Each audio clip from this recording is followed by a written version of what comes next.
গাছ থেকে কাঁচা কলা নিয়ে আসলাম, বুঝছো? রান্না করবো কি দিয়ে? তেলাপুয়া মাছ দিয়ে। তাই? তো আপনারা দেখতে থাকেন আজকে কাঁচা কলা দিয়ে তেলাপুয়া মাছ দিয়ে কিভাবে হাতে মাখিয়ে রান্না করি, অবশ্যই পুরো ভিডিওটি দেখবেন।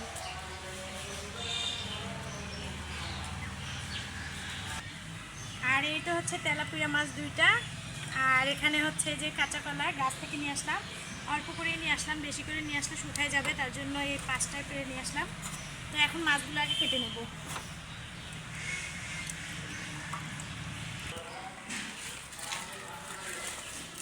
এই যে মাছগুলো কেটে নিচ্ছি। মাছগুলো না একটু নরম ছিল, বুঝছো? তাই? হ্যাঁ, তবে তেলাপিয়া মাছ কিন্তু কাঁচাটাই বেশি ভালো লাগে, এই জন্য ভাজলাম না। মাছগুলো কাটা শেষ, এখন হচ্ছে কলাগুলো কেটে নেব। আমাদের এখানে ওয়াজ মাহফিল হচ্ছে, বুঝছেন? একটু ভয়েসটা মানে দিতে সমস্যাই হচ্ছে, তো তারপরেও দিচ্ছি। এখন কাঁচা কলাগুলো কেটে নেব। তার আগে কিন্তু এই যে কাঁচা কলার আঠা যেন হাতে না লাগে, তো তার জন্য আগে তেল দিয়ে নেব।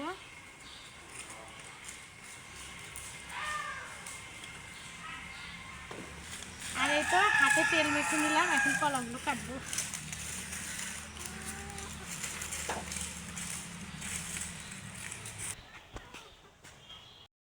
আর এখন হচ্ছে এই যে কাঁচা কলাগুলো ছিলে নিচ্ছি। কাঁচা কলাগুলো আসলে অনেকটাই হচ্ছে মানে পুরাট হয়ে গেছে, আরও আগে পাড়া উচিত ছিল।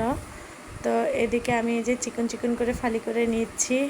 কাঁচা কলার তরকারি যা কিছু দিয়ে রান্না করেন না কেন আমার কাছে ভীষণ ভালো লাগে, তার থেকে কিন্তু ভর্তা করলে বেশি ভালো লাগে।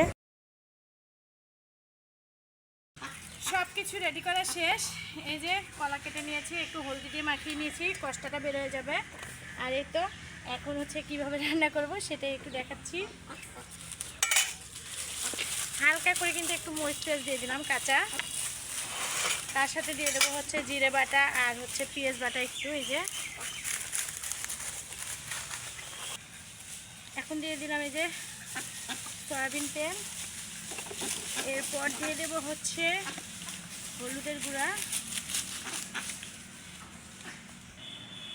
দিয়ে দেবো কাঁচামরিচের গুঁড়া, দিয়ে দিচ্ছি স্বাদ মতো লবণ।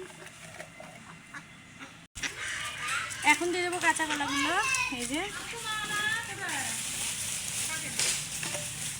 দিয়ে কিন্তু একটু মাখিয়ে নেব।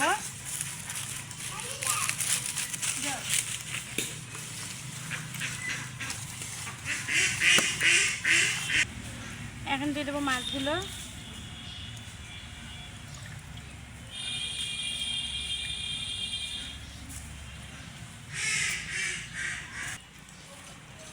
এখন এই যে মাছগুলো দেওয়ার পরে মাখিয়ে নিচ্ছি।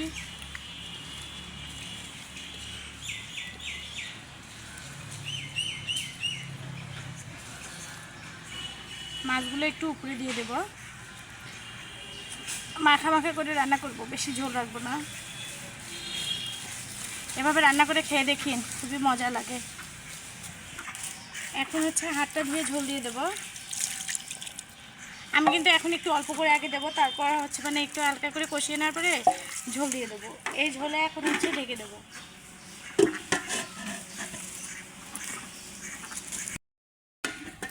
এখন কিন্তু এই যে ঢাকনা তুলে দেখবো, বলক চলে আসছে। তো আমি কিন্তু একটু হালকা করে কষিয়ে নিলাম, আর এখন হচ্ছে ঝোল দিয়ে দেবো।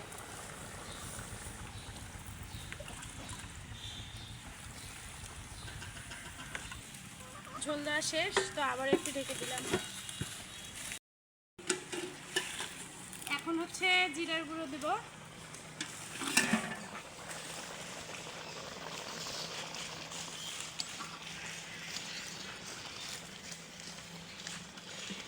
তরকারিটা কিন্তু প্রায় হয়ে আসছে, তো এখন জিরার গুঁড়ো দিয়ে দেবো।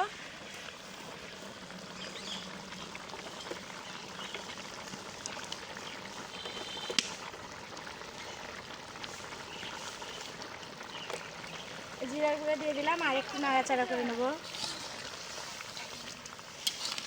কলার তরকারি কিন্তু এভাবে নামিয়ে রাখলে এমনিতেই ঝোলটা শুকায় যাবে। আপনারাও কিন্তু এভাবে তেলাপিয়া মাছ দিয়ে কলার তরকারি রান্না করে খেয়ে দেখতে পারেন, ভীষণ ভালো লাগে। এই ঝোলটা কিন্তু শুকায় যাবে, বুঝছো? কলাটা নিয়ে নেবে। হ্যাঁ, তো সবাই ভালো থাকবেন, সুস্থ থাকবেন। আজকে খাওয়া দাওয়া দেখাতে পারতেছি না, তো আল্লাহ হাফিজ।